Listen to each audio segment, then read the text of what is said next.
Good morning sir. चलो बढ़िया। तो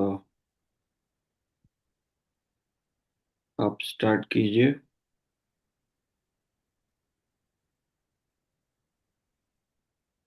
तो सबको मेरी तरफ से गुड मॉर्निंग, और I would say good morning.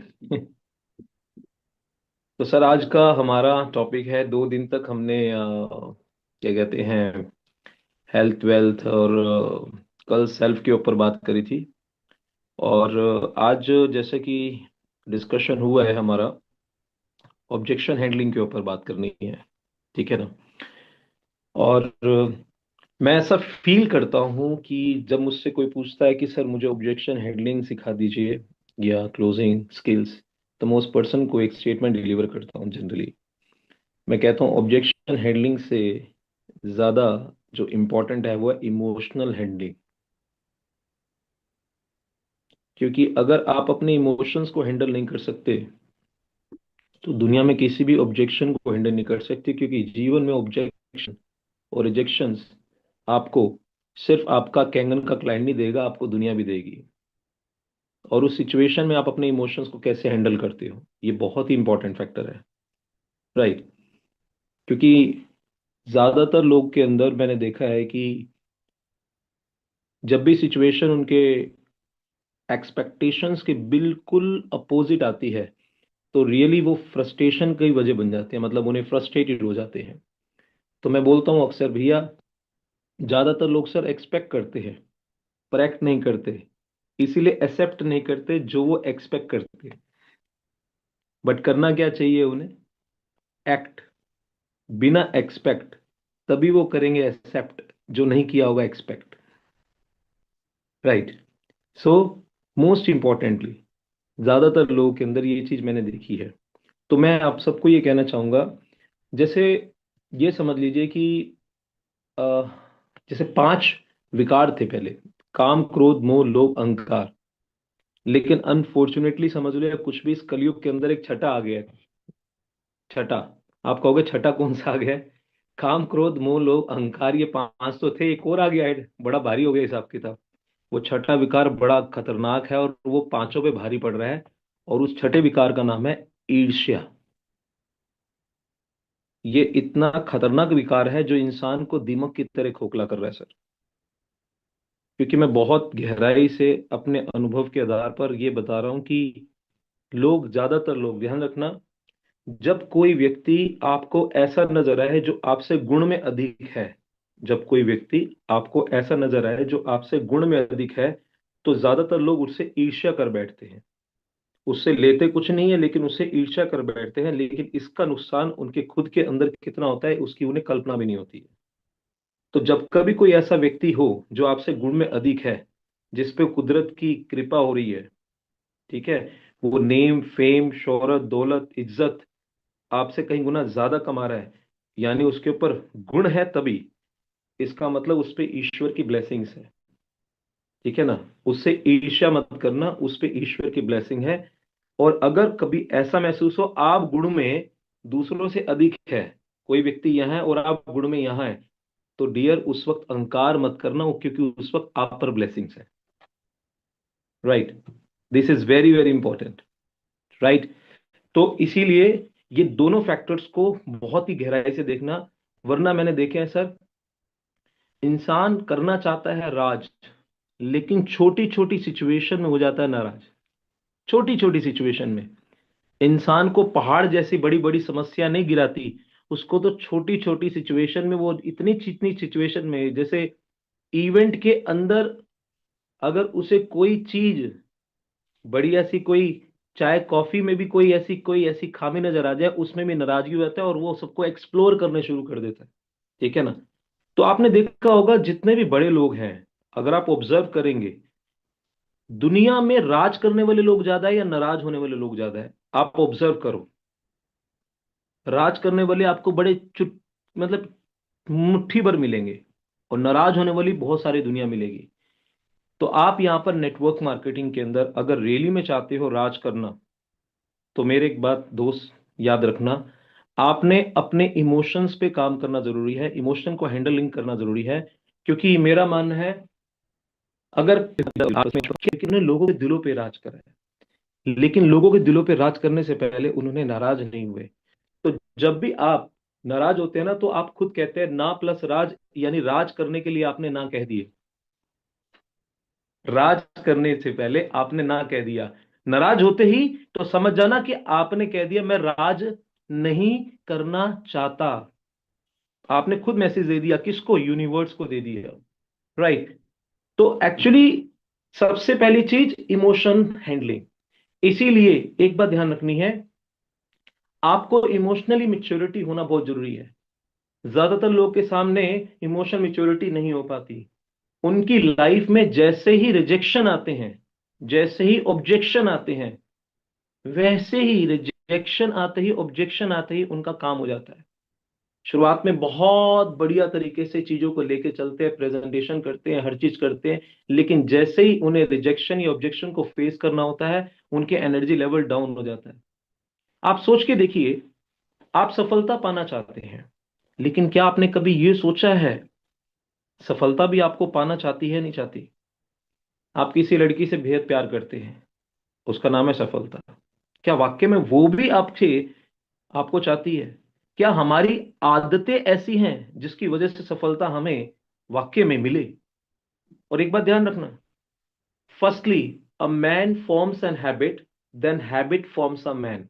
पहले इंसान आदत बनाता है, फिर आदत इंसान को बनाती है। और आदत कैसे बनती है? By repeated action. जब किसी भी एक्शन का होता है रिपीटेशन, वो कन्वर्ट हो जाता है इंसान की आदत में। और आदत नॉलेज से ज्यादा पावरफुल होती है, ये बात ध्यान रख लेना। इंसान को नॉलेज है smoking is injurious to health, लेकिन फिर भी वो पीता है क्योंकि उसकी आदत है, क्योंकि उसने कई समय से रिपीट एक्शन की है। अब नॉलेज भी काम नहीं कर पा रही। इंसान को नॉलेज है चाय कॉफी भी डेंजरस है, लेकिन उसकी आदत है। उसके पास नॉलेज है कि भाई गुस्सा सेहत के लिए हानिकारक है, लेकिन उसकी आदत कैसी है? उसको नॉलेज है सुबह उठकर जूम मीटिंग पे आना चाहिए। डैसरी बनना चाहता है ना, तो सुबह उठकर आना चाहिए, लेकिन उसकी आदत बेसिकली भारी गंदी आदतें हैं। तो एक बात ध्यान रखना, इसीलिए मैं बता रहा हूं, a man forms an habit, then habit forms a man. पहले इंसान अपने जीवन में आदत बनाएगा, फिर आदत इंसान को बनाएगी। आप ये कह रहे हैं ना कि जब तक आपकी आदत नहीं सुधरेगी, जो जो आपके एक्शन रिपीट हो रहे हैं वो आपकी हैबिट बन जाएंगे। ऑलवेज रिमेंबर, 2025 कैसे बीता, 24 कैसे बीता, 23 कैसे बीता, 22 कैसे बीता, आपके जितने भी पास के साल कैसे बीते, अगर वही आदत आप 2026 में धराओगे तो वही मिलेगा जो 2025, 24, 23, 22, 21 में मिला है। इसका मतलब अगर वही हम करते रहे जो हम करते आ रहे थे, तो हमें वही मिलने वाला है जो आज तक मिलता आ रहा है।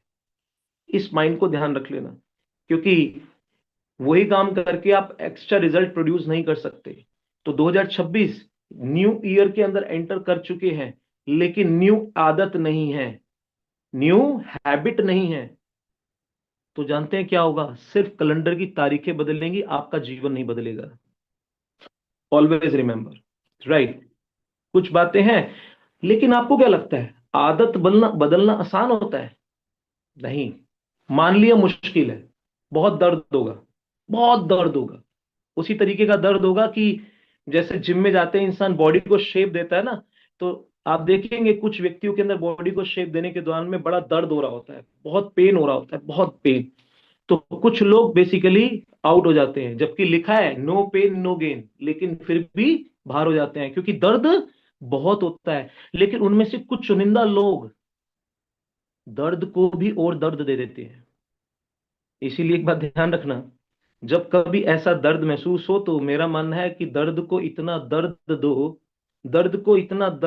कि दर्द भी तुम्हारा हमदर्द बन जाओ और तुम एक सच्चे मर्द बन जाओ। ऐसे बेसिकली दर्द को इतना दर्द दे दो। तो एक बात ध्यान रखना, मैं तो ऐसे ही करता हूं। जब कभी कोई दर्द हो रहा होता है ना, बहुत सारे मलहम लगा रहे होते हैं, मैं कभी कभार दर्द के ऊपर कुछ ऐसी चीज कर रहा होता हूँ ना, मैं भी देखता हूँ ये कितना दर्द देता है। एक बार क्या हुआ, मेरे छोटा था मैं साइकिल चला रहा था, साइकिल चला रहा था, तो मैं जब गिरा तो मेरा यहाँ से बिल्कुल सर फट गया, यहाँ से टांके लगे थे। तो मेरे में इतनी बोली कि ये बड़ी चोटें बहुत खाता है, एक बात ध्यान रखना, इसको बेहोश मत करना, मेरी आंखों के सामने से टांके लगने चाहिए। तो मैंने कहा ठीक है, अगर तू रोएगा तो तेरे मुंह पे खींच के तमाचा मारूंगी मैं। मैंने कहा अच्छा ठीक है, इतनी शैतानी है, इतनी शैतानी है। मैंने कहा ठीक है। तो फिर बाद में ऐसे करके टांका जब लगाया, दर्द हुआ? नहीं। फिर लगाया, दर्द हुआ? मैंने नहीं हुआ। तो मेरे कहने का मतलब है, उस वक्त मैं जब 6 7 स्टैंडर्ड में होगा, मेरे 8 टांके लगे थे बिना बेहोश किए, और एक एक टांका याद है मुझे। तो मैंने कहा यार, जब उस दर्द को छठी में सह लिया, तो साले ये दर्द क्या है, कुछ भी नहीं है दर्द तो। यहाँ तो छठी का दूध पिला देंगे हम तो। ये सारा क्या है, ये मेंटल स्टेटस को स्ट्रॉन्ग करने वाली बात है।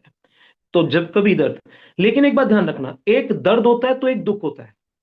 दर्द को पेन बोलते हैं, दुख को सफरिंग बोलते हैं। और एक ध्यान ध्यान रखना, जब कभी कोई भी व्यक्ति आपको बिना छुए, आपको जीवन में दर्द फिर भी मिल सकता है, लेकिन दुख कोई नहीं दे सकता। पूरे ब्रह्मांड में अगर कोई व्यक्ति दुख देगा तो उसके खुद हम जिम्मेदार होते हैं। एग्जाम्पल के तौर पे इस वक्त मेरे सामने दीपक जी बैठे हैं। दीपक जी इस वक्त क्या सोच रहे हैं मुझे नहीं पता, और मेरे दिमाग में क्या चल रहा है वो दीपक जी को भी नहीं पता होगा। बट मुंह से निकलेगा तब पता लगेगा। तो इसका मतलब ये बात तय है कि पूरे ब्रह्मांड में इतनी कोई शक्ति नहीं है किसी व्यक्ति में कि वो हमारी सोच तक पहुंच सके। ये बात तय है। इसका मतलब suffering is the poor choice of our own thoughts. दुनिया में कोई भी माइकल लाल हमें सफरिंग नहीं दे सकता। क्यों? क्योंकि suffering is the poor choice of our own thoughts. हमें अगर सफरिंग होगी वो हमारे खुद के विचारों की वजह से होगी, वरना हमें कोई सफरिंग करवा ही नहीं सकता है। राइट? क्योंकि नर्क और स्वर्ग की अगर हम देखें, नर अर्क, स्व अर्क, नकारात्मक विचार वाला व्यक्ति नर्क में है।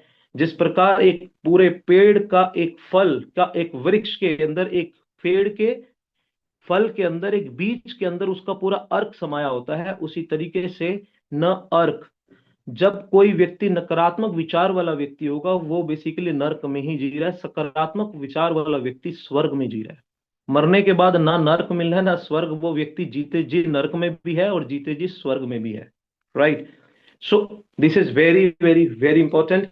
ये सारी चीजें क्या है, हमें अपने आप को इमोशनल मिच्योर करती है। और जब तक आप इमोशंस को हैंडल नहीं कर पाएंगे, सॉरी टू से, मुझे माफ कीजिएगा, आप सोचेंगे मैं ऑब्जेक्शंस को हैंडल कर लूं, रिजेक्शंस को हैंडल कर लूं, पहले इमोशंस को हैंडल करना बहुत जरूरी है। इसीलिए आप चाहते हो मैं सफलता को पालूं, सफलता आपकी आदत की वजह से कि आपको पाना चाहती है। अगर रियली में ऐसा फील है, आपके जीवन में जितने भी रिजेक्शन आ जाए और ऑब्जेक्शन आ जाए, अगर आप चाहते हैं सफलता आपका करे सिलेक्शन, अगर आप चाहते हैं, तो मेरे दोस्त मत रोकना अपने एक्शन, चाहे जीवन में जितने भी आ जाए रिजेक्शन और ऑब्जेक्शन, मत रोकना अपने एक्शन, वो भी उसी डायरेक्शन, तब करेगी सफलता आपका सिलेक्शन। मत रोकना अपने एक्शन, वो भी उसी डायरेक्शन। ज्यादातर लोग क्या दिक्कत आती है, जैसे ही जीवन में रिजेक्शन आया, ऑब्जेक्शन आया, या तो एक्शन की स्पीड कम हो गई, डेमो दे रहे थे 3 से 2 पे आ गए, 2 से 1 पे आ गए, अब एक हफ्ता हो गया एक भी नहीं है। क्यों? जैसे रिजेक्शन आया, ऑब्जेक्शन आया, या तो एक्शन की स्पीड कम हो गई या तो डायरेक्शन ही बदल गया। चल भाई एक काम करते हैं, किसी क्रिप्टो में तैयार कर लेते हैं, किसी फॉरेक्स में सोचते हैं, कोई प्रॉपर्टी में सोचते हैं, वहां सोचते हैं, वहां सोचते हैं। आपको क्या लगता है रिजेक्शन वहां नहीं आएंगे? ऑब्जेक्शन वहां नहीं आएंगे? आपको वहां पर भी रिजेक्शन आएंगे और वहां पर भी ऑब्जेक्शन आएंगे। फिर क्या करेंगे? फिर कुछ और सोचेंगे आप। लेकिन जो भी कुछ सोचेंगे, इसको कहां बंद कर देंगे? पानी पीना और बोलना। यानी ये दो काम तो फिर भी करेंगे आप, ना पानी पीना छोड़ेंगे, ना बोलना छोड़ेंगे। जब पानी पीने का काम करना है तो क्यों ना बेहतर पी लिया जाए जिससे अपना जीवन बेहतर हो, और अगर बोलना ही है तो क्यों ना बेसिकली एक स्ट्रक्चर, एक सिस्टमेटिक माध्यम से एटलीस्ट कम से कम 5 7 साल 10 साल एक डायरेक्शन में बोल लिया जाए, तो डेफिनेटली डेस्टिनेशन पे अपने आप पहुंच जाएंगे। ज्यादा गड्ढे खोदने की जरूरत नहीं है, वरना उसी गड्ढे के अंदर हम खुद दब जाएंगे। राइट और रॉन्ग? समझ रहे हैं? तो इसीलिए वेरी वेरी, हाँ आप कहेंगे रोहित जी, बट बड़ा दिक्कत आ रही है, आपकी आंखों के सामने कोई व्यक्ति जनरली एक जब मैंने शुरुआत करी थी, बहुत सारे व्यक्ति 5 ए भी थे, 6 ए भी थे, और मैं 3 ए था, और मैं 2 ए था। एक साल में एक व्यक्ति ऐसा है, यू विल बी सरप्राइज, 6 ए पे एक व्यक्ति ने 80 लाख रुपए कमाए हैं। अगर सर बोलेंगे मैं नाम भी बता सकता हूं।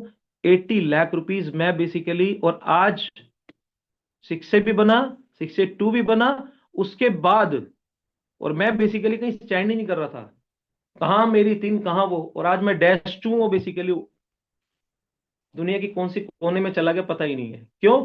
क्योंकि एक कंपनी आई गोल्ड वाली, उसके अंदर बेसिकली वो घुस गया और उसने लोगों के पैसे लगवा दिए। आज न्यूज़पेपर में बेसिकली ऐसी ऐड आ गई है, भागता फिर रहा है। तो एक बात ध्यान रखना, कच्चे लालच एक व्यक्ति को कहां पहुंचा सकते हैं, उसे खुद भी नहीं पता। इसीलिए आपका सब्र और आपकी नजर, ये दोनों आपके जीवन के अंदर बेहतर बनाती है। नजर आपके लक्ष्य पे होनी चाहिए, सब्र आपको उस लक्ष्य को पूरा करने के दौरान होनी चाहिए। अगर ये दोनों चीजों का कॉम्बिनेशन रहेगा तो definitely you will be able to. और मुझे बोलता है बंदा, रोहित जी एक बात पूछना चाहता हूं। मैं कहता हूं क्या? मैं कैंगन में ऐसा क्या करूं कि मैं कैंगन में ग्रो कर जाऊं फास्ट? फास्ट ग्रो चाहिए मुझे, फास्ट। मैं बोलता हूं उससे, एक बात बता, तू कैंगन में ग्रो कब करेगा और कैसे करेगा, एक फॉर्मूला बताऊं तुझे? वो कहता क्या? जब तू कैंगन में होगा तो तेरी ग्रोथ नहीं होगी। अच्छा, जब तू कैंगन में होगा तो तेरी ग्रोथ नहीं होगी। जिस दिन कैंगन तेरे अंदर चला जाएगा तो तू चाहकर भी रुक नहीं सकता, तो तेरी ग्रोथ चाहकर भी रुक नहीं सकती। फिर वो बोलता है सर मुझे एग्जांपल से बताओ कि कैसे मुझे पता लगेगा कैंगन मेरे अंदर है। तो फिर मैं उसे एग्जांपल देता हूं। कैसे पता लगेगा कि कैंगन आपके अंदर है? कितने लोग जानना चाहते हैं? कैसे पता लगेगा कैंगन आपके अंदर है? तो बताओ चलो मैं बताओ बताता हूँ आपको बताओ बताओ। हाँ। कैसे पता लगेगा। तो मैं कहता हूं मुझसे को सीख रहे हो, एक शराबी और एक चेन स्मोकर वाले से सीखो। कैसे पता लगेगा कि वो चेन स्मोकर है? अगर उसने बिना सिगरेट पिए रात को चैन की नींद सो गया तो वो चेन स्मोकर नहीं है। अगर बिना ठर्रा लिए, बिना शराब पिए रात को चैन से सो गया तो भी वो शराबी नहीं है। अगर वो शराब पिए बगैर आराम से चैन से सो रहा है, ठीक है, उसे आप नहीं बोल सकते। यानी वो हार्ड कोर, उसका नशा उसके अंदर जाना चाहिए। जैसे बिना स्मोकिंग किए पूरे दिन में उसने स्मोकिंग नहीं करी और वो चैन से सो गया, तो उसे चेन स्मोकर क्यों बोलोगे आप? क्योंकि चेन स्मोकर उसको बोला जाता है जिसके अंदर उसका नशा है। तो आपके अंदर कैंगन का नशा है। बिना कैंगन एक्टिविटी किए अगर आप चैन से सो गए तो आपके अंदर कैंगन का नशा नहीं है।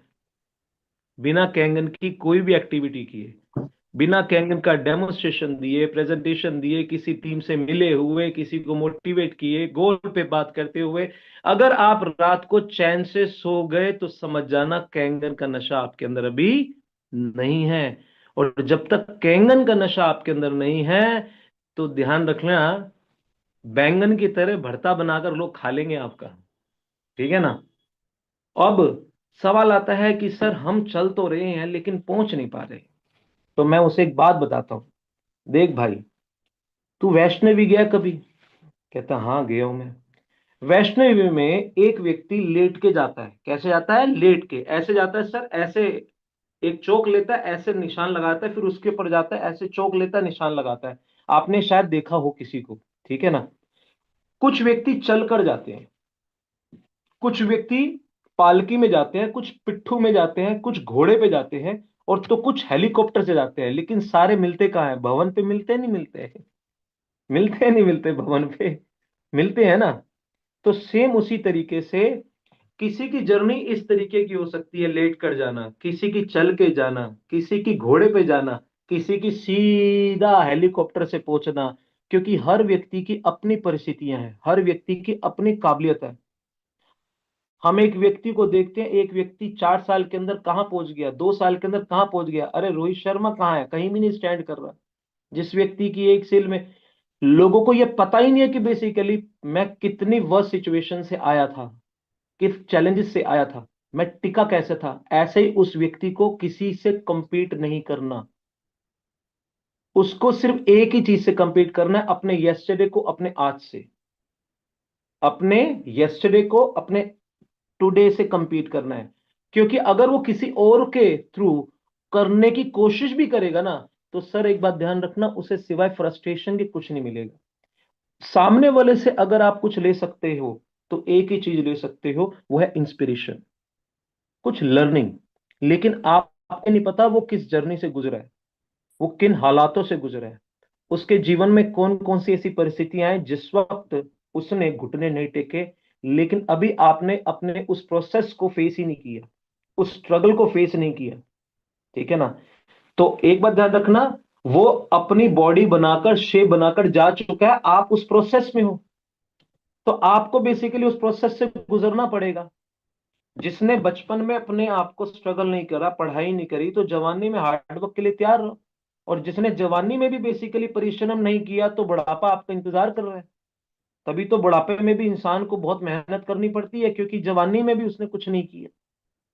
और जवानी में इसलिए करनी पड़ रही है क्योंकि बचपन में बेसिकली बंक बहुत ज्यादा मारे, पढ़ाई नहीं करी है। ठीक है ना? और मुझसे पूछता है कोई अच्छा पढ़ा लिखे लोग तो धक्के खा रहे हैं। सर एक बात ध्यान रखना, पढ़ा लिखा धक्के नहीं खाता। आप मुझे बोलेंगे सर मैंने बहुत सारे पढ़े लिखे देखे हैं, बट वो धक्के खाते हैं। हमारा नजरिया क्या होता है पढ़े लिखे वालों को? हमें ये लगता है पढ़े लिखे वाला व्यक्ति वो होता है जिसके पास डिग्रियां बहुत ज्यादा होती हैं, वो पढ़ा लिखा होता है। नहीं सर, मैंने अपने अनुभव से क्या चीज महसूस किया है, पढ़ा लिखा वो होता है जो डेली पढ़ता है और जो डेली लिखता है, वही पढ़ा लिखा है। बाकी सब अनपढ़ बैठे हैं। मैंने बहुत सारे देखे हैं, ग्रेजुएट को, पोस्ट ग्रेजुएट को, उनकी डिग्रियों पे धूल जम रही है। अगर वो व्यक्ति, जो व्यक्ति पढ़ना लिखना नहीं जानता, और एक व्यक्ति पढ़ना लिखना जानता है लेकिन पढ़ता नहीं है लिखता नहीं है, तो वो इक्विवेलेंट है उस व्यक्ति के जो पढ़ना लिखना नहीं जानता। तो यहां पर आपको ना चाहते हुए भी अपने आप को बनाना पड़ेगा। आप पैसे बनाने से पहले खुद को बनाना पड़ेगा, जो मोस्ट इंपॉर्टेंट है। मैक्सिमम लोग ये बोलते हैं कि सर हम जल्दी जल्दी के 30 लाख 40 लाख 50 लाख 60 लाख 70 लाख को मुझे बनाना है, लेकिन उसके अंदर एक व्यक्ति से बात करने की आर्ट नहीं है। इसीलिए उसे उठाकर इवेंट में डालते हैं, 2 से 4 हो गए, उस बंदे को उठाकर फिर इवेंट में डालते हैं, 4 से 8 हो गए, 20 हो गए, वो 2A से 3A बन गया, 4A बन गया, 5A बन गया। सर मैंने ऐसे ऐसे बंदे देखे हैं, वो इवेंट के माध्यम से पहुंच तो जाते हैं, लेकिन सही मायने में उन्होंने अपने ऊपर काम नहीं किया होता। और फिर बाद में दिक्कत आती है। इसीलिए जैसे से आपका लेवल बढ़ रहा है, सिस्टम के माध्यम से और आपके अपलाइन के माध्यम से, आपको अपने मेंटल लेवल को भी अपग्रेड करना है। उसके एडवांटेज ले रहे हो आप इवेंट के और सिस्टम के, लेकिन बाद में दिक्कत आएगी। क्योंकि जब बंदा ये देखेगा यार ये बंदे का लेवल तो हो गया, लेकिन बंदा वो ऐसी चीज कैरी नहीं कर रहा, तो आप भी अच्छा फील शायद ना कर पाओ। ठीक है ना? This is very very important. अब मैं आपके सामने पढ़ने लिखने की थोड़ी सी कुछ चीजें मैंने की है, तो वो क्या की है उसको थोड़ा सा मैं आपके सामने रखना चाहूंगा। क्योंकि ऐसा नहीं है कि नेगेटिविटी मेरी जीवन में नहीं आई, बहुत बहुत बहुत बहुत बहुत ही गंदी तरीके से आई है, जितनी आप कल्पना नहीं कर सकते। मुझे आज सारे वो दिन याद हैं। क्योंकि जिस व्यक्ति की पहली सेल 3 महीने बाद, दूसरी 5 महीने बाद, तीसरी 4 महीने बाद होंगी, तो आप सोच सकते हैं कि मेरी नेगेटिविटी का लेवल क्या आया होगा। लेकिन मैंने उस वक्त भी अपने ब्रेन को उस नेगेटिविटी से कैसे बचाया, वो मैं आपको बस तरीका बता सकता हूँ। आज के समय में तो बचाने के बहुत सारे तरीके हैं, शायद अगर मैं नहीं भी बताऊंगा तो भी कोई फर्क नहीं पड़ेगा, क्योंकि आज तो हमारे सामने साक्षात दीपक सर का जो दीपक है वो डेली सुबह जलता है, 365 दिन जलता है, जिसके द्वारा वो प्रकाश फैल रहा है, जिसकी वजह से आज वो आपके वो समस्या नहीं आएगी। वरना हमारे पास तो दीपक छोड़ो, दीपक के नीचे भी नहीं थे, ना ऊपर थे ना नीचे ना दाएं बाएं, हर जगह अंधेरा ही था। तब बेसिकली गड्ढे खोदते थे जब पानी छोड़ो, पता नहीं रेगिस्तान के अंदर गड्ढे खोदने लगे थे, वहां पानी निकालते थे। वो सिचुएशन थी। ठीक है ना? तो मैं आपको बताना चाहूंगा मैंने क्या किया। एक ये बुक है, ये काफी समय पहले मुझे मिली। इसमें मैंने क्या करता था, ये देखो। एक जगह मैंने पढ़ा, एक गोल बुक के अंदर, ब्रेन ट्रेसी की बुक थी, लक्ष्य। मैंने अपने आप को बुक से जोड़ा। दो तीन बुक्स बताना चाहूंगा। बनिए नेटवर्क मार्केटिंग मिलीनियर।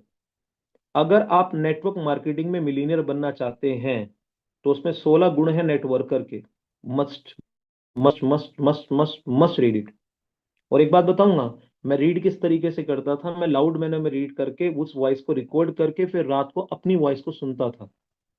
और मैं जब रीड कर रहा होता था वो इमेजिन कर रहा होता था कि मैं स्टेज पे डिलीवर कर रहा हूँ।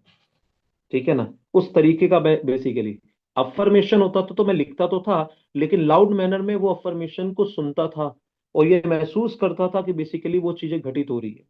क्योंकि जब वो चीज हमारे सबकॉन्शियस माइंड में जाती है ना, if your mind can conceive, if your heart can believe, your soul will help you to achieve that thing. Mind conceive कर लिया, हार्ट बिलीव कर लिया, सोल आपकी अपने आप मदद कर लेगी उस चीज को अचीव करने में। तो ये पहली चीज दिखाना चाहूंगा। ये देखो, ये देखियो, ये देखो 6 से लिखा है यहाँ पे।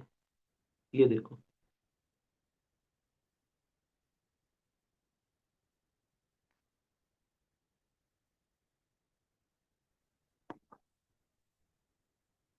इनमें से एक चीज पढ़ के सुना सकता हूँ दीपक जी? है, हेलो, एक पढ़ के सुनाता हूँ मैं। हाँ सुनाइए ना, टाइम के अंदर कुछ भी करिए, सब चलेगा। सब कुछ टाइम के अंदर आएगा सर। हम्म, 8:15 से पहले सब कुछ सिमट जाएगा। No need to worry. ठीक है ना। हम्म, ए ब्रह्मांड की सारी चमत्कारी शक्तियां, आपका तहे दिल से मेरे अंतर्मन से शुक्रिया कि आप मेरे जीवन में वह सभी महत्वाकांक्षी, जरूरतमंद, ऊर्जावान, स्वप्नदर्शी, सकारात्मक दृष्टिकोण से भरे लोगों के एक विशाल नेटवर्क को आकर्षित कर रहे हो। ऐसे विचारों को आकर्षित कर रहे हो, ऐसे आइडिया को आकर्षित कर रहे हो, ऐसी भावनाओं को आकर्षित कर रहे हो, ऐसी संभावनाओं को ऐसे आकर्षित कर रहे हो, ऐसी घटनाओं को आकर्षित कर रहे हो, ऐसी परिस्थितियों को आकर्षित कर रहे हो जिससे मेरी ये विशाल टीम दिन दुगनी रात चौगुनी तरक्की कर रही है और वह अपने लक्ष्य की तरफ बढ़ रही है। जिससे जो 1A है वो 2A बन रहे हैं, जो 2A है वो 3A बन रहे हैं, जो 3A है वो 4A बन रहे हैं, जो 4A है वो 5A बन रहे हैं। और आप मुझे 5A से 6A बना रहे हो और 101 परिवारों के जीवन को बेहतर बनाने का जरिया बन रहे हो। आपका तहे दिल से शुक्रिया, शुक्रिया, शुक्रिया। तो ये बेसिकली डेली लिखता था। और मेरा एक छोटा सा एक कमरा था, उसके अंदर इतना सा मतलब 10 बाय 10 का, उसके अंदर बेसिकली बेड भी था, फ्रिज भी था, वॉशिंग मशीन भी थी, टॉयलेट भी था, सब कुछ था। तो मेरी वाइफ ये बोलती थी, वही आ गया ब्रह्मांड को परेशान करने फिर दोबारा से। मैंने कहा मुझे रात को, कह रहा आज आप ब्रह्मांड को परेशान करने आ गया। तो जब मैं लिख रहा होता था, कह रही कि बाहर चले जाओ। मैंने कहा बाहर पापा गुस्सा करेंगे। कह रही अंदर लाइट बंद कर दो, मुझे सोना है। ब्रह्मांड को तुम परेशान करना है या तो चले जाओ। फिर मुझे ना बाहर जा सकता था, बाहर पापा का डर, अंदर वाइफ का। तो मैं टॉयलेट के अंदर बैठ कर लिखता था। टॉयलेट के अंदर बैठ के लिखता था, क्योंकि भाई लिखना तो है, क्योंकि अपने ब्रेन को बचाना पड़ेगा नेगेटिविटी से। और मैं एक्चुअली इस माइंडसेट से लिखता था कि भाई एक एक बार लिखूंगा तो कम से कम मुझे पता है कि ईश्वर मुझे वो लोग देगा, 100% देगा। सर एक एक शब्द अपनी उस भावनाओं को तड़का लगा के लिखता था। हम्म, और मैंने एक चीज जानी है, मुझे 3 साल हो गए, मैं 6 से नहीं बन पा रहा था, लेकिन मैंने कहा मैं एक दिन बनूंगा, कोई दिक्कत नहीं है। बहुत चैलेंज आ रहा है लेकिन कोई इशू नहीं है। अब कोई नहीं मिल रहा, ना माहौल था, ना कुछ था, ना एनवायरनमेंट था, ना कोई जूम मीटिंग, ना कुछ, कुछ समझ नहीं आ रहा। तो मैंने कहा भाई, ना माँ बाप साथ दे रहे, ना बीवी साथ दे रही है, ना जीजा साथ दे, कोई घर में कोई साथ नहीं दे रहा। मैंने कहा उस ईश्वर से कनेक्ट हो जाते हैं, क्या पता वही साथ दे दे। तो सर एक बात बताना चाहूंगा, मैंने 6 महीने तक लगातार लिखा। मैंने कहा रात को सोने से पहले खाना भी तो खाता हूं तो ब्रेन को भी खिला दूंगा। तो सर मैं बताना चाहूंगा, मुझे नहीं पता लगा आज तक कि कैसे मैं तकरीबन 40-50 से मैं कैसे 200 तक पहुंच गया, मुझे नहीं पता लगा। ये जो सफर कैसे तय हो गया, मैं हैरान हूं सर। और ये वाकई में काम करता है। और इवन दो, फिर मैंने एक चीज देखी, जनरली जब भी कोई मुझे ऑब्जेक्शंस करते थे, और ये चीज मैंने यहाँ पर भी करी सर, ये देखो, जब 2025 आया तो मैंने यहाँ लिखा, ये ये रहा 2025 में यही चीज इस तरीके से डेली लिख लिया करता था। ये तो ऐसे ही पूरा ये लिखा हुआ है, अफर्मेशन। कुछ नहीं सर, रात को सोने से पहले एक बार लिख दिया करता था, बस अपने ब्रेन को ना नेगेटिविटी से बचाता था, बस और कुछ नहीं है। क्योंकि मैं ये नहीं कह रहा कि आपको ये तरीका अपनाना है, ये मैं आपको इसलिए बता रहा हूं क्योंकि मैं अपने आप को किस तरीके से प्रोटेक्ट करता था। ये मैं आपको अपना तरीका बता रहा हूँ, और अगर आपको लगता है कि ये किया जा सकता है तो दैट इज योर चॉइस, ठीक है ना।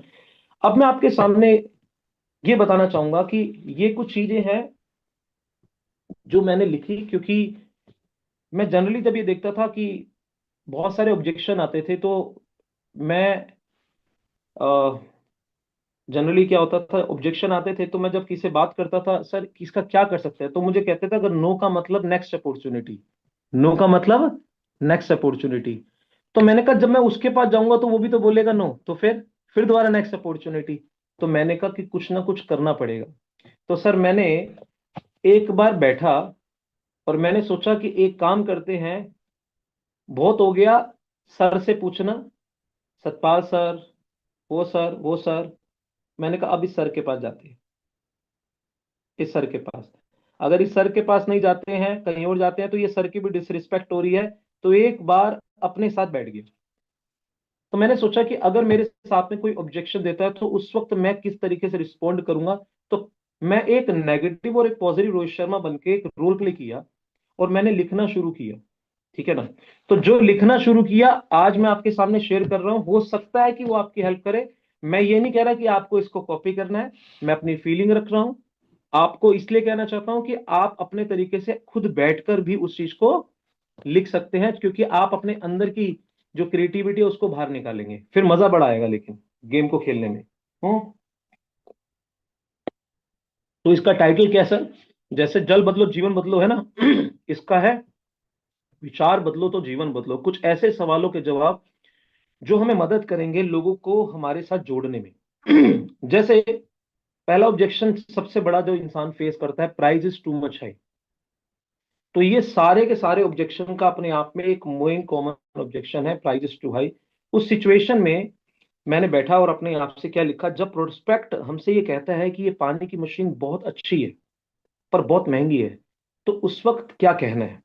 उस वक्त कंसल्टेंट का काम क्या है, उसको ये रियलाइज कराना कि उसका और उसके परिवार वालों का जो जीवन जिस चीज से जुड़ा हुआ है, वह उसका परमानेंट सोल्यूशन यानी समाधान बाय कर रहा है। वाटर मशीन तो सिर्फ एक जरिया है, राइट। मैंने देखा ज्यादातर लोग, वो बंदा क्या करता है, पानी की मशीन को हटाकर, छोड़ना पानी की मशीन महंगी है, मैं तुझे बिजनेस मॉडल दिखाता हूँ। सर मैं उसके अगेंस्ट नहीं हूँ, लेकिन कभी कभार सामने वाले व्यक्ति को ये भी महसूस हो जाता है कि वाकई में ये बिजनेस मॉडल ही बेच रहे हैं, पानी की मशीन उतनी महत्व, उतनी वैल्यू नहीं कैरी कर रही। तो थोड़ी देर तक हमें बोलना जरूरी है। इंस्टेंट बेसिकली बिजनेस मॉडल पे ना आए, थोड़ा सा स्पेस कैरी करे ताकि उसका महत्व भी अपना है। तो मैंने उस वक्त जो अपनी तरह से लिखा है, आप ऑब्जेक्शन हैंडलिंग की जब शुरुआत करते हैं तो एक फॉर्मूला है जो मैंने प्रीवियस कंपनी से सीखा है, वो है SARC।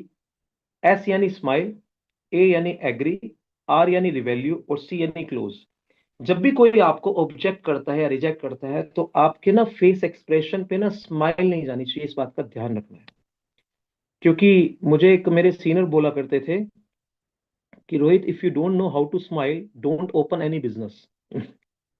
तो मैंने ना उसके लिए एक शीशा लिया था सर, शीशा। तो मुझे एक स्टेटमेंट डिलीवर करनी होती थी, hello sir, I am Rohit Sharma from glory international. Sir मैं रोहित शर्मा फ्रॉम ग्लोरी, नहीं, थोड़े स्माइल ज्यादा हो गई, कम करते हैं। अच्छा, ऐसे टेक, दोबारा टेक। हाय सर, मैं रोहित शर्मा फ्रॉम ग्वालियर। नहीं यार, स्माइल थोड़ा सा ऐसे होगी, थोड़ी इस तरह से कर। सर इतनी बारी, 100 बारी प्रैक्टिस करता था तो जाके बेसिकली वहां पर पहुंचता था काउंटर पे। तो लोग सोचते थे यार ये बड़ा जबरदस्त लोगों को बड़ी जल्दी लेकर आता है, उससे नहीं पता भाई साहब, घर पे मैंने शीशा लगाकर ना अच्छी तरह से एक एक बार में कैसे बात करनी है, किस तरीके से करनी है, उसकी प्रैक्टिस कर लिया करता था मैं, राइट। तो उसमें ना स्माइल के रिगार्डिंग, क्योंकि मुझे बोलते थे रोहित जी जब आप बात करते हो ना गुस्सा बहुत रिफ्लेक्ट होता है, बहुत गुस्सा रिफ्लेक्ट होता है, क्योंकि मेरे अंदर ना एग्रेशन बहुत ज्यादा था। तो मैंने अपने अंदर, मुझे तो पता नहीं लगता था, तो शीशे के अंदर मैं देखकर प्रैक्टिस करता था। प्रेजेंटेशन की प्रैक्टिस शीशे पे, हर चीज की प्रैक्टिस शीशे पे। तो यार ऐसे नहीं, ये जो पढ़ रही है ना थोड़ी है, इसे थोड़ी कम कर, फिर ऐसे, हाँ अब ठीक है, अब ठीक है, अब ऐसे प्रैक्टिस कर रहा हूँ। स्माइल करना है, फेस एक्सप्रेशन कैसे है, बॉडी लैंग्वेज कैसी है। तो शीशे के सामने बैठकर ये सारी कार्यक्रम करता था। तो ये समझ में आ गया कि हाँ यार ये तरीका है। और मेरी आपकी नॉलेज की बताना चाहूंगा, आज भी मेरे पास वो शीशा है। वो बात अलग है, दूसरा ले लिया मैंने, आज भी एक और शीशा है मेरे पास में, उतना ही बड़ा। तो जब भी मैं किससे बात करता हूँ, मैं किस तरीके से बात कर रहा हूँ, वो सारी चीजें मुझे आज भी अच्छा फील होता है। तो पहला क्या काम करना है, स्माइल सर। फिर एग्री, देन रिवैल्यू। इसको प्रैक्टिस में कैसे लेकर आना है, मैं आपको तरीका दिखाता हूँ।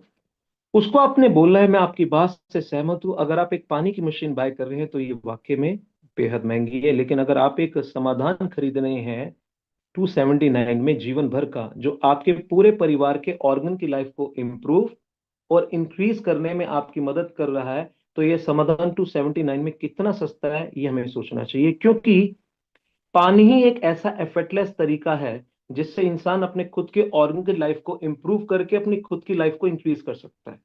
पानी ही एक ऐसा एफर्टलेस तरीका है जिससे अपने ऑर्गन की लाइफ को इंप्रूव करेगा और अपनी खुद की लाइफ को इंक्रीज कर सकता है। और हाँ, पानी हमारे जीवन का वह हिस्सा है जो हमारे जीवन खत्म होने तक हमारे साथ रहेगा। अगर हमारे पास कोई ऐसा तरीका मिल जाए जिससे हम पानी की क्वालिटी और पानी का स्ट्रक्चर को हम अपने ऑर्गन के फेवर में कर सके, जिससे सभी ऑर्गन अपना काम प्रॉपर तरीके से कर सके, तो मुझे लगता है इससे ज्यादा बेहतर और इससे ज्यादा आसान मुझे नहीं लगता कोई तरीका हो सकता है। इसलिए ये 279 में समाधान कितना सस्ता है ये हमें सोचना चाहिए। तो ये हुआ पॉजिटिव रोहित शर्मा। सर अब सर नेगेटिव रोहित शर्मा आ गया, क्योंकि मैंने ऑब्जेक्शन भी खुद ही देने थे। तो मैं लिखा, फिर नेगेटिव रोहित शर्मा बोलता है, मिस्टर शर्मा, मैं भी समझ चुका हूं कि यह पानी मेरे परिवार की लाइफ को बेहतर करने में मेरी मदद करेगा, पर उसके लिए मेरे पास पैसे भी तो होने चाहिए। उसके लिए मेरे पास पेमेंट भी होनी चाहिए, इसलिए मुझे समय लगेगा इसको खरीदने में। अभी मेरे पास एक्स्ट्रा फंड नहीं है, जब फंड का अरेंजमेंट हो जाएगा तो मैं आपको बता दूंगा। क्योंकि ये ऑब्जेक्शन मुझे लोग दे देते थे। फिर आ गया पॉजिटिव रोहित शर्मा, कंसल्टेंट। वो क्या कह रहा है, क्या सर मैं आपसे एक सवाल कर सकता हूं? प्रोस्पेक्ट बोलता है, जी बिल्कुल। क्या आप मेरी इस बात से सहमत होंगे कि जीवन में इंसिडेंट और एक्सीडेंट की कोई डेट नहीं होती? क्या मेरी आप इस बात से सहमत है, जीवन में इंसिडेंट और एक्सीडेंट की कोई डेट नहीं होती? क्या मेरी इस बात से सहमत है? तो बंदा बोलता है, हाँ सही कह रहे हो सर, बिल्कुल सही कहा आपने, बिल्कुल सही कहा। क्योंकि हमारे जीवन में इतने सारे इंसिडेंट आएंगे हमें नहीं पता था। क्या आपको पता था नोटबंदी जैसा इंसिडेंट हमारे जीवन में आएगा, सीलिंग जैसा इंसिडेंट आएगा, कोरोना जैसा इतना भयानक इंसिडेंट आएगा? क्या हमें पता था? और सर उस दौरान में मेरे फादर की, जब दिवाली के समय एक दिन पहले आ रहे थे ना सर, उनका एक्सीडेंट हो गया था। तो उनकी 3 उंगलियां कट गई थी पैर की, और इस शोल्डर वो हो गया था। तो वो 6 महीने तक बेड रेस्ट पे भी रहे थे। तो मैंने उसका भी एग्जाम्पल शेयर करा। इवन तो मेरे खुद के फादर जब आ रहे थे दिवाली के एक दिन पहले, तो उनका एक्सीडेंट हो गया था, 3 उंगलियां कट गई थी बड़ी बुरी तरह। कैसे स्टिचेज हुई है वो मुझे मालूम है, और शोल्डर ही ब्रेक हो गया था।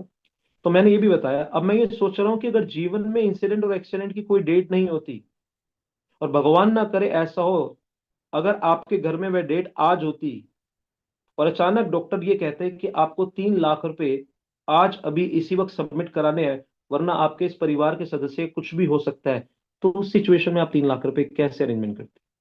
अब ये वाली बात मैं डायरेक्टली बोल सकता था, सर अगर कोई इंसिडेंट हो जाएगा तो आप 3 लाख रुपए कैसे, लेकिन इसमें बीच में पुल बांधा मैंने। सर आप एग्री करते हैं जीवन में इंसिडेंट और एक्सीडेंट की कोई डेट नहीं होती? तो जब बंदा बोलता है हाँ एग्री करता हूं, उसके बाद मैं अपनी बात रख देता हूं, ताकि वो बंदे को हिट ना करे। अब ये वाली बात बोलने के बाद अब देखो नेगेटिव रोहित शर्मा क्या बोल रहे हैं जानते हैं? वो कह रहा है, भाई मिस्टर शर्मा, एक बात ध्यान रखिएगा, उस केस में इमरजेंसी है, और उस केस में तो मैं कहीं से भी मैनेज करता, पर इस केस में भी कोई इमरजेंसी नहीं है। और अगर हम इतने सालों से आरओ का पानी पी रहे हैं भगवान की कृपा से, तो आगे भी जिंदा रहेंगे। आपका पानी अच्छा है, मैं मानता हूं, लेकिन इतना भी अच्छा नहीं है कि मैं 3 लाख का डीजल मैं आज ले लूं, अभी ले लूं, अचानक ले लूं। तो प्लीज आप मुझे काम कीजिए, इसके लिए अभी आप मुझे टाइम दे दीजिए। अगर आप ज्यादा प्रेशर करेंगे तो मैं शायद ये डिसीजन ना ले पाऊं, क्योंकि आपने मुझे भी बताया है, और मैंने अभी इस पे रिसर्च करनी है, और मैं भी इसे देखते डिसीजन नहीं ले लूंगा। I also need to time to think it over. मुझे भी सोचना है कि ये मशीन लूं या ना लूं, और मैंने आज पहली बार ही सुना है। तो आप कृपया करके मुझे अपना विजिटिंग कार्ड दे दो, और मैं इनको बता दूंगा, ये आपको बता देंगे। तो सर ये आते हैं ऑब्जेक्शन, नहीं आते मुझे बताओ, यस और नो है? सर मैं आपको गारंटी बता रहा हूँ 90% लोग ही टूट जाएंगे सर, 90%। सर आप मेरी बात से सहमत हैं? इतने सारे ऑब्जेक्शन आएंगे तो 90% लोगों का क्या हाल होगा? ठीक है, वो गिव अप कर देगा, बोलेगा हाँ ठीक है, सोच के बताना, मैं कार्ड दे देता हूँ। यही होगा ना? हम्म। लेकिन सर वो वाली बात आती है ना कि उसके बाद भी कुछ बेसिकली ढीठ कंसल्टेंट होते हैं। नो ठीक है ना? चैलेंज। है ढीठ किस्म के। हाँ, वो नौ चड्डी पहन के जाते हैं। एब्सोल्युटली राइट, नो चड्डी पहन के जाते हैं। तू जितने मर्जी कर ले, तुझसे बेसिकली आज हम मिल ही रहेंगे। अब यहाँ पर ना सर मल्टीपल ऑब्जेक्शन आ गए हैं। जैसे इमरजेंसी वाला बात आ गया, आरओ वाला आ गया, और 3 लाख रुपए मैं इंस्टेंट ले लूं भैया, ये नहीं है, और तू भाई इतना प्रेशर मत कर। तो बहुत सारे ऑब्जेक्शन एक साथ आ गए हैं। अब मैं इसको किस तरीके से हैंडल कर रहा हूं, आप ये चीज देखिएगा। अगर आप माइंड ना करें तो सर मैं आपसे एक सवाल कर सकता हूं। किसी भी चीज को ऑब्जेक्शन के पहले डिफेंसिव मोड में नहीं होने का, और आप बेसिकली इरिटेट मत होइए, फ्रस्ट्रेट मत होइए, उसकी भावना को महसूस कीजिए और उसकी भावना की रिस्पेक्ट कीजिए। क्योंकि भैया आपने उसके जीवन में इतना बड़ा बम फोड़ दिया है जो आप सोच नहीं सकते। पहले तो बहुत बढ़िया आपने खूबसूरत सी आपने महिला दिखाई, इतनी खूबसूरत थी, ये देखो उसके सामने, फिर बाद में इतना बड़ा बम फोड़ दिया। इसकी महिला को खूबसूरत शादी करने के लिए भैया हम तो बेसिकली दहेज लेते हैं, 1 करोड़ पे दहेज है। तो भाई साहब बम फूट गया ना फिर बाद में। तो ऐसे ही इतनी खूबसूरत डेमो दिखाने के बाद आपने 3.25 लाख का बम फोड़ दिया उसके ऊपर। अब वो समझ लो विस्फोट हो गया वो। तो थोड़ा सा उसको आराम से आप एक्सेप्ट कीजिए, ठीक है ना। तो उस सिचुएशन में क्या करना है, इसको सर तैयारी बोलते हैं, ठीक है ना। क्योंकि lack of preparation invite a lot of problem, अभी आपको देखेंगे मैं आपको जो बोलने वाला हूं आगे। अगर आप माइंड ना करें तो सर आपसे एक सवाल कर सकता हूं। बोलेगा हाँ हाँ प्लीज। कुआं में कब खोदना चाहिए, जब प्यास लग रही हो या जब प्यास ना लग रही हो? कुआं में कब खोदना चाहिए, जब प्यास लग रही हो, जब प्यास ना लग रही हो? ऑफ कोर्स जब प्यास ना लग रही हो, क्योंकि प्यास लगने पर तो गड्ढा भी खोदा नहीं जाएगा। सर मैं आपकी बात से एग्री करता हूं कि ये एक इंपॉर्टेंट टास्क है, इमरजेंसी टास्क नहीं है। क्योंकि बंदे ने बोला ये इतनी बड़ी इमरजेंसी तो नहीं है। मैं मान गया सर ये इंपॉर्टेंट है, इमरजेंसी नहीं है। अब आपको सर 2 सवाल सिर्फ अपने आप से पूछने हैं। पहला सवाल, हमारे पास 2 चॉइस है। पहली चॉइस, या तो इस इंपॉर्टेंट टास्क को इग्नोर करके, इंपॉर्टेंट टास्क को इग्नोर करके इमरजेंसी का वेट कर लो। ये पहली चॉइस है। इंपॉर्टेंट टास्क को इग्नोर करके इमरजेंसी का वेट कर लो, या इस इंपॉर्टेंट टास्क को इंपॉर्टेंस देकर आने वाली इमरजेंसी को आने से पहले दूर कर दो। एग्जाम्पल के तौर पे, एग्जाम्पल सोच के देखिए सर।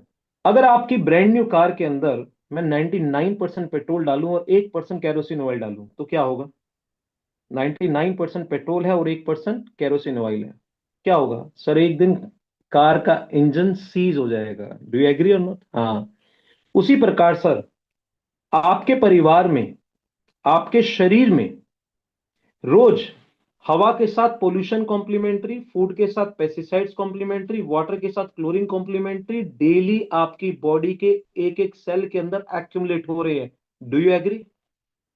बोलेगा यस। अब उस सेल के अंदर जो ये गंदगी डेली एक्यूमुलेट हो रही है, उसको भाई रिमूव करना ये इंपॉर्टेंट टास्क है। यस तो नो? लेकिन अगर आपने इस इंपॉर्टेंट टास्क को इंपॉर्टेंस नहीं दी तो यही टास्क एक दिन इमरजेंसी टास्क बन जाएगा। एग्जाम्पल के तौर पे, जिन्होंने जिन्होंने अपनी किडनी में टॉक्सिन्स एक्यूमुलेट हुआ तो उसकी डायलिसिस की शुरुआत हो गई। जिनके लीवर में टॉक्सिन एक्यूमुलेट हुआ तो लीवर फैटी हो गया। जिनके हार्ट में टॉक्सिन एक्यूमुलेट हुआ तो हार्ट की ब्लॉकेज हो गई। इवन जिनके इंटेस्टाइन में टॉक्सिन एक्यूमुलेट हुआ वहां इन्फ्लामेशन हो गया। तो सोच के देखिए सर, एक बार सोच के देखिए। आपको अपने आप से एक सवाल पूछना है। क्या सवाल पूछना है? मैं इमरजेंसी आने का इंतजार करूं या अपने परिवार के ऑर्गन को इस डिटॉक्स वाटर के थ्रू डिटॉक्स करके अपने परिवार की लाइफ को डेली इंप्रूव करूं? क्योंकि अगर मैंने ऐसा किया तो मेरे और मेरे परिवार की लाइफ बड़ी और बढ़िया हो सकती है। एम राइट और रॉन्ग? तो ये सर जो बंदा बोल रहा था ना इमरजेंसी वाला, इसका ऑब्जेक्शन का हैंडलिंग यहां हो गया। अब बंदा कहता है भाई, आरओ वाला जो बोल रहा था ना भाई इतने सालों से आरओ पी रहे हैं। सर रही बात आरओ वाटर की, तो इसको तो सुप्रीम कोर्ट ने तक डिक्लाइन कर दिया। आप अपने परिवार को पिलाना चाहते हो, ये आपकी खुद की चॉइस है। तो उसको बेसिकली ये गूगल से रिपोर्ट दिखा दी। चलो आगे बढ़ते हैं। अब सर रही बात 3 लाख रुपए की, 3 लाख के डीजन की, तो मैं आपसे एक काम करते हैं। सर आंखें बंद कीजिए। हाँ। एक तराजू को एक्चुअली अपने माइंड में लेकर आइए। हाँ। आगे तराजू को, हाँ। सर एक जगह रखते हैं हम 3 लाख, और दूसरी तरफ रखिए अपना परिवार। सर जो पाला भारी है उसके अकॉर्डिंगली आप खुद डिसीजन ले लीजिए। राइट और रॉन्ग, अब इमोशनल थोड़ा, इमोशनल एक्टिविटी करनी पड़ती है, ठीक है ना। अब बात करते हैं सर। अब बंदा बोल रहा था ना भाई इतना प्रेशर मत दीजिए, चौथा ऑब्जेक्शन उसने बोला था, सर प्लीज ये मत सोचिए कि मैं आपको प्रेशर दे रहा हूं, बल्कि ये सोचिए मैं आपको आने वाले उस इंसिडेंट के लिए प्रिपेयर कर रहा हूं जिसकी आपने अभी तक कल्पना भी नहीं की है। मैं आपको आने वाले उस इंसिडेंट के लिए प्रिपेयर कर रहा हूं जिसकी आपने अभी तक कल्पना भी नहीं की है, because lack of preparation invites a lot of problems, but a good preparation will be always have a better future. तो यहां से बेसिकली वो जो प्रेशर वाला बात कह रहा था ना, उसको भी उसने डाइजेस्ट कर लिया। अब बंदा कह रहा था भाई तेरा पानी अच्छा है, मशीन अच्छी है, लेकिन इतनी भी अच्छी नहीं है कि मैं अभी इंस्टेंट डीजल ले लूं। तो उसके लिए सर मैं एक ये लाइन बोलता हूँ, सर एक बात बताए, आपको अभी भी लगता है मुझे कुछ दिन चाहिए, तो मैं आपसे एक बात कहना चाहूंगा। आप 1 मिनट लो, या 1 घंटा लो, या 1 दिन लो, या 1 हफ्ता लो, या 1 महीना लो, या 1 साल लो, ना ही मेरे प्रोडक्ट की क्वालिटी में चेंज आएगा, ना ही उसकी कोई क्वांटिटी में चेंज आएगा। अगर कुछ चेंज आ सकता है तो सिर्फ आपके और आपके परिवार के ऑर्गन की लाइफ में, क्योंकि दिन प्रतिदिन आपके और आपके परिवार के ऑर्गन की लाइफ में जो दिन प्रतिदिन और कम होती जाएगी, क्योंकि टॉक्सिन्स और बढ़ते जाएंगे। So always remember, a good decision can not be good when we are to delay. एक अच्छा डिसीजन भी एक अच्छा नहीं रह पाता अगर हम बहुत ज्यादा डिले कर देते हैं। But a good decision at the right time can make person happy for a lifetime. एक good decision at the right time can make person happy for a lifetime. आपको कभी ऐसा महसूस ना हो कि डिसीजन तो अच्छा है लेकिन काश मैंने उस वक्त ले लिया होता, ये वर्ड कभी ना आए। क्योंकि यह डिसीजन लाइफ टाइम का डिसीजन है, क्योंकि लाइफ टाइम हमने पानी पीना है। बस हमने अपने आप से ये चुनाव करना है कि हम हमें वो पानी पीना है जो हमारे ऑर्गेनिक लाइफ को इंक्रीज कर रहा है, या वो पानी पीना है जो हमारे ऑर्गेनिक लाइफ को डिक्रीज कर रहा है। इसीलिए सिर्फ एक डिसीजन हमारे और हमारे परिवार की लाइफ को इंप्रूव कर रहा है, कर सकता है, और इंक्रीज भी कर सकता है। क्योंकि हमारा कमाया हुआ पैसा हमारे लाइफस्टाइल को तो इंप्रूव कर सकता है लेकिन लाइफ को नहीं कर सकता। ध्यान से सुनिएगा, हमारा कमाया हुआ पैसा हमारे लाइफस्टाइल को इंप्रूव कर सकता है लेकिन लाइफ को इंप्रूव नहीं कर सकता। क्योंकि लाइफ को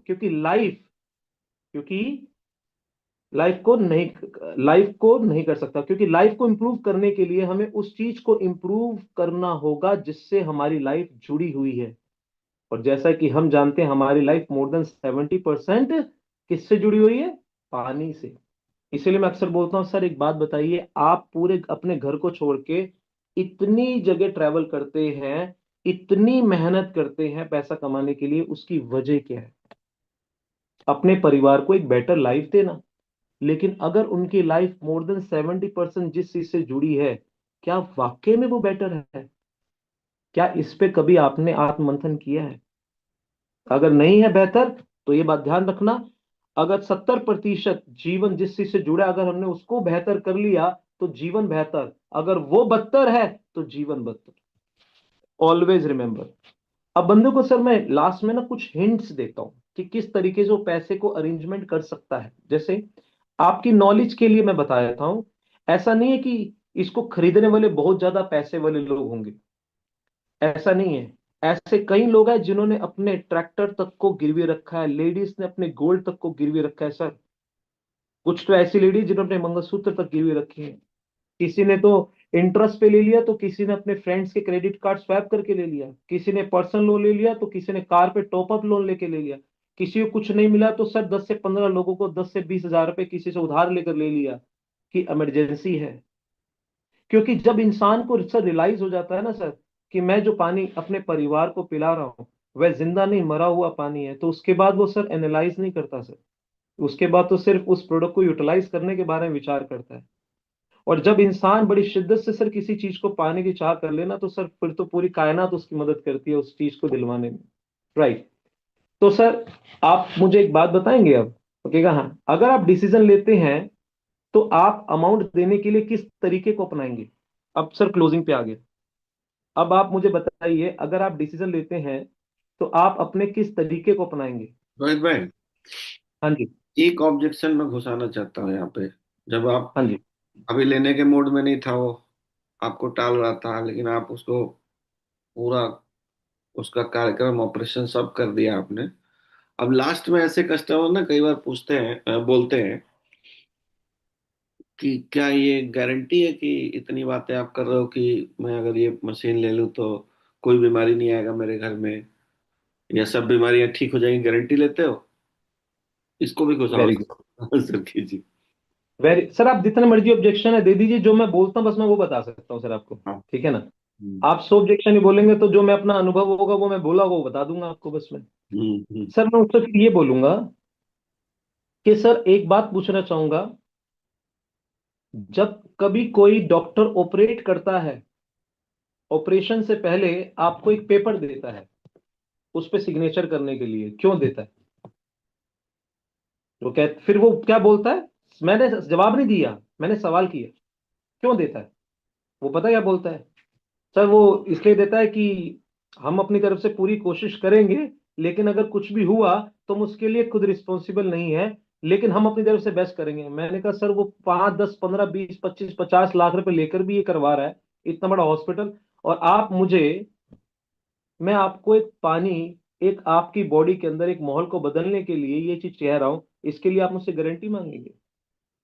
जब ऑपरेट करने वाला व्यक्ति आपसे सिग्नेचर कर लेता है, और मैं आपको ये कह रहा हूं, आपने कभी सोचा है एक डॉक्टर जब भी कोई मेडिसिन देता है साथ में बोलता है कि अच्छा खाना अच्छा पीना, भले ही वो जानता ना हो अच्छा पीना किसे कहते हैं, लेकिन वो ये बोलता है, क्यों जानते हैं?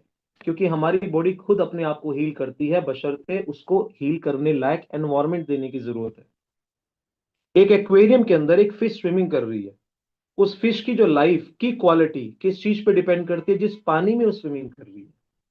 उसी तरह से हमारे ऑर्गन भी उस पानी के अंदर स्विमिंग कर रहे हैं, मोर देन 70 to 80%। हमारी किडनी, लीवर, लंग्स, हार्ट, हमारी बोन्स, क्या हम वाकई में वो माहौल दे रहे हैं जिसमें हमारे ऑर्गन स्विमिंग कर रहे हैं? यानी एसिडिक वाला माहौल देंगे, और इतने टॉक्सिन्स निकालने के लिए हमारे पास कौन सा नेचुरल एफर्टलेस परमानेंट कोई सॉल्यूशन है? मैं तो आपको नेचुरल भी दे रहा हूं, एफर्टलेस बिना एफर्ट के, और परमानेंट जीवन के अंत तक का ये सॉल्यूशन दे रहा हूं। सो सर ये चीज मैं बोल दूंगा। और ऑब्जेक्शन सर? नहीं, ठीक है। यही मेरे ओके सर। दिमाग में था। बाकी आप अभी जो क्लोजिंग वाला कर रहे थे लास्ट पेमेंट मोड में। हाँ, मैं एक्चुअली क्लोजिंग कर रहा था। सर अगर आप डिसीजन लेते हैं तो आप डिसीजन लेने के दौरान किस पेमेंट को चुनेंगे? मोड ऑफ पेमेंट कौन सा रहेगा आपका? Cash, cheque, credit card, RTGS? तो प्रोस्पेक्ट कहता नहीं वो तो मैं कैश भी कर सकता हूँ या चेक भी, एनईएफटी भी कर दूंगा। अगर आप क्रेडिट कार्ड यूज करते हैं तो उसमें ईएमआई बन जाती है। या जी यस, उसमें मेरी लिमिट इतनी नहीं है, 1 1.5 लाख की लिमिट है। तो आगे सर इस तरीके से चीजों को लेके जाया जाता है, मेरे कहने का मतलब है बहुत सारी चीजें हैं जो इस तरीके से शेयर नहीं की जा सकती, और काफी कुछ लिखा हुआ है, लेकिन बताया मैं आपको यहाँ पर बताने के पीछे पर्पस क्या है।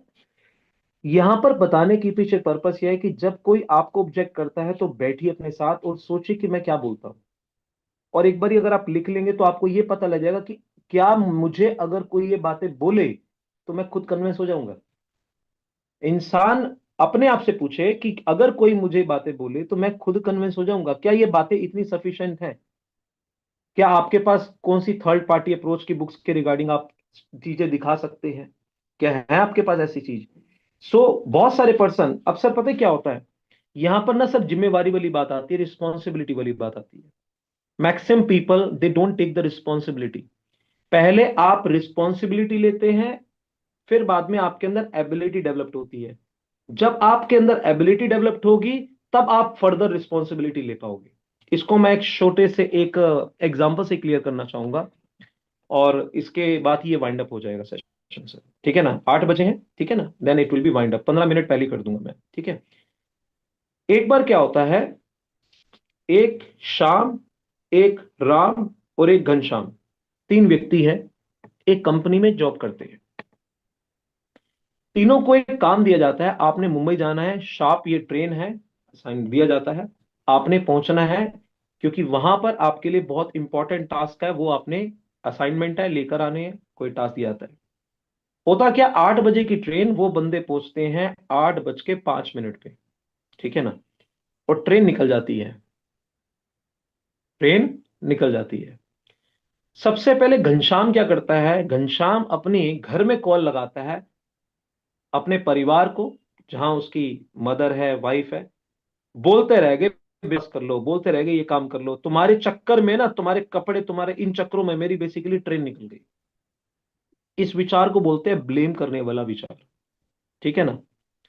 दूसरा व्यक्ति, वो सीधा बॉस को कॉल लगाता है और कहता है कि सर आज इतना ट्रैफिक था, इतना ट्रैफिक था, इतना ट्रैफिक था, मतलब ये इंसिडेंट हो गया, ये एक्सीडेंट हो गया, जिसके कारण मेरी गाड़ी के साथ ये चैलेंज हो गया। वो यानी कि वो जस्टिफाई करता है। और ध्यान से सुन लीजिएगा, दुनिया में 95% लोग जस्टिफाई और ब्लेम वाले होते हैं। ये है, एक बुक है, 7 habit of highly effective peoples. उसके अंदर है, दुनिया में 95% लोग आपको मिलेंगे जस्टिफाई करने वाले और ब्लेम करने वाले। और सर ये जीवन में सफर करेंगे सर, जीवन में सफर करेंगे। वो भी कौन सा वाला सफर? इंग्लिश वाला सफर। लेकिन एक व्यक्ति जो राम बैठा था, वो हिंदी वाला सफर करेगा। कैसा, मैं आपको बताता हूं। राम से पूछा गया, कहां तक पहुंचे सर?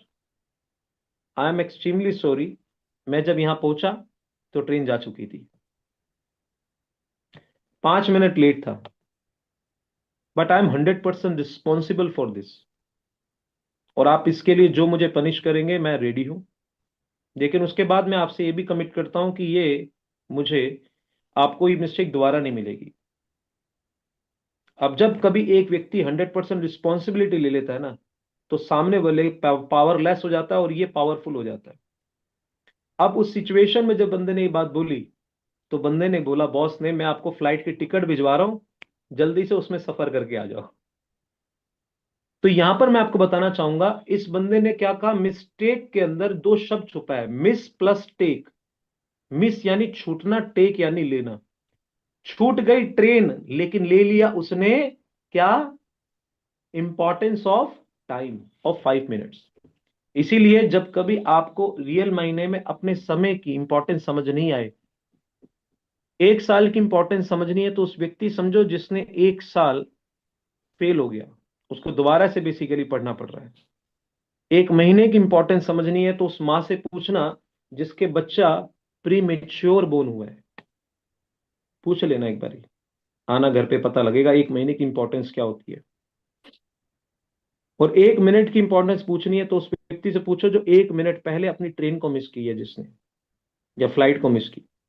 और 1 सेकंड की इंपॉर्टेंस पूछनी है, तो उस व्यक्ति से पूछना जिसका 1 सेकंड एक्सीडेंट होते हुए बचा है। तो रियल मायने में समय की इंपॉर्टेंस समझ आ जाएगी। और जब जब आप समय अपना अपने सेल्फ पे लगाओगे और अपनी टीम पर इन्वेस्ट करोगे, तो आपके इमोशंस उनके साथ बहुत जबरदस्त तरीके से डेवलप्ड होंगे। क्योंकि जब जब आप समय लगाते हैं, मैंने देखा है आप आगे तो बढ़ रहे हैं, लेकिन अगर आप अपने समय इन्वेस्ट नहीं करेंगे, तो जानते हैं क्या होगा? काम हो जाएगा। और एक बात ध्यान रखना, अपलाइन के पास अगर बहुत सारे पर्सन हैं, अगर आपको कुआ प्यासे के पास आता है या प्यासा कुएं के पास जाता है, प्यासा कुएं के पास जाता है, तो जितने भी डाउनलाइन है, अपलाइन को कभी जिम्मेवारी, कभी शिकायत मत करना। आप एक जिम्मेवारी लेना, मुझे बेसिकली चाहिए, मैं अपने यहां पर एक गेट टुगेदर कर रहा हूं, टेक द रिस्पॉन्सिबिलिटी। मैं सर यहां पर एक और क्रिएट कर रहा हूं, मैं अपने यहां पर क्रिएट कर रहा हूं, मैं 20-25 लोगों को यहां गेट टुगेदर कर रहा हूं।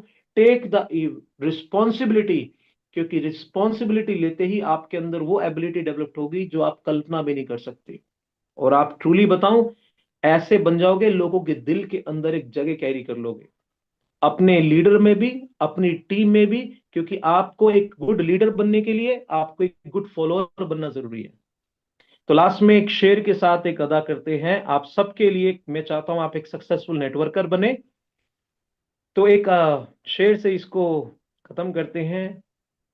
इसमें मैं जो वर्ड यूज करूंगा ना, मेरा, तो मेरे में आपको, मैं अपनी बात नहीं कर रहा, मेरा मतलब हम सब नेटवर्कर आ गए। ठीक है ना।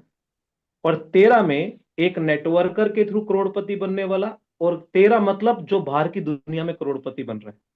तो मेरा मतलब हम सब नेटवर्कर आ गए, और तेरा मतलब बाहर की दुनिया से जो नेटवर्क, जो करोड़पति बना। तो इन दोनों में अंतर क्या होता है, ये अंतर मैं एक शेर से बयां करूंगा। तो सर इजाजत है? हम्म। इजाजत है। शेर ये है: मेरा हर सुर तेरी हर सांस से अच्छा होगा। मेरा हर सुर तेरी हर सांस से अच्छा होगा। सुर होता है गाना, साज होता है बजाना। मेरा हर सुर तेरी हर सांस से अच्छा होगा। मेरा हर लफ्ज तेरी हर बात से अच्छा होगा। लफ्ज एक शब्द, बात होती है सेंटेंस। मेरा हर सुर तेरी हर सांस से अच्छा होगा। मेरा हर लफ्ज तेरी हर बात से अच्छा होगा। अरे यकीन ना आए मेरे दोस्त, यकीन ना आए मेरे दोस्त, यकीन ना आए मेरे दोस्त, निकल कर देखियो उस दिन जिस दिन मेरा जनाजा तेरी बारात से अच्छा होगा। मेरा क्या? जनाजा तेरी बारात से अच्छा होगा। मेरा जनाजा तेरी बारात से अच्छा होगा। Thank you sir, thank you so much. Thank you, thank you. आज एकदम ऑन टाइम रहे आप। और थैंक आज लोगों का मौका मिलेगा। चलिए अजीत जी। यू। जी सर, पहले तो दिल से रोहित सर को धन्यवाद सर कि आपके कहने पर वो आए और इतनी अच्छी तरीके से बताएं। और मेरे अंदर एक बिलीव पावर आ गया कि अब मैं वो सब कुछ कर सकता हूँ जो मैं चाहता था। और रोहित सर से एक रिक्वेस्ट करना चाहते हैं सर कि एक दिन का वो सेशन ले जिसमें सिर्फ ऑब्जेक्शन हैंडलिंग पर वो बात करे सर। ये मेरे तरफ से आग्रह है सर, क्योंकि वो बहुत अच्छा उदाहरण से बताएं कि आरसीएम आपके रग में कैसे जाएगा, एक सलाबी का उदाहरण दे करके। तो चाहते हैं सर ऑब्जेक्शन हैंडलिंग पर वो एक दिन स्पेशल सेशन ले सर, कि मेरे रग रग में वो आ जाए। ठीक है, यही मैं करेंगे। कहना चाहता हूँ सर। ऑब्जेक्शन हैंडलिंग पे भूपेंद्र जी का भी मेरे यूट्यूब चैनल पे डाला हुआ है, बहुत इफेक्टिव है। लेकिन कुछ जी जी सवालों को एक दिन हम लोग रोहित जी से पूछेंगे, ठीक है? 21-22 क्वेश्चन हैं उसमें, वो हम लोग रोहित जी जी जी। के आंसर सुनेंगे।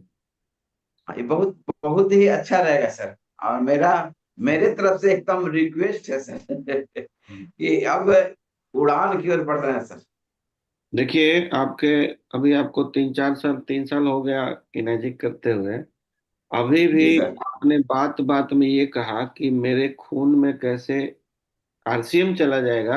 यानी आरसीएम ही अभी जी, आपके मुंह से निकलता है जाने अनजाने।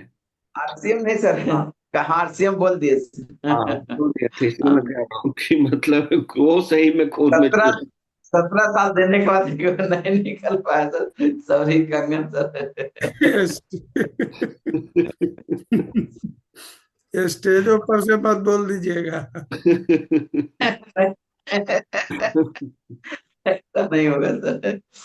नहीं, इसके लिए ना अजीत जी, थोड़ा सा मैं देख रहा हूँ आपका ना, ये एक प्रॉब्लम है एक्चुअली। ये खून में नहीं गया है, आपका एक प्रॉब्लम है कि आपका जो, जब आप बात करते हैं ना, तो जी आपका ब्रेन और जुबान कनेक्टेड नहीं है।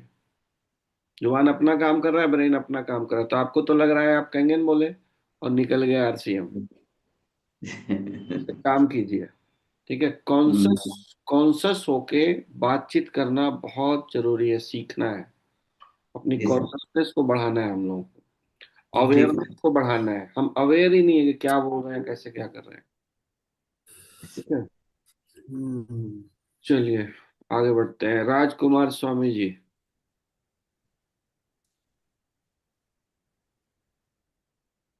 हाँ सर, नमस्कार। नमस्कार। सर मैं पहले वास्तव में बता दूं कि काफी इरेगुलर था जून पे, हम्म, और इसी साल से 1 जनवरी से अब रेगुलर हुआ हूँ।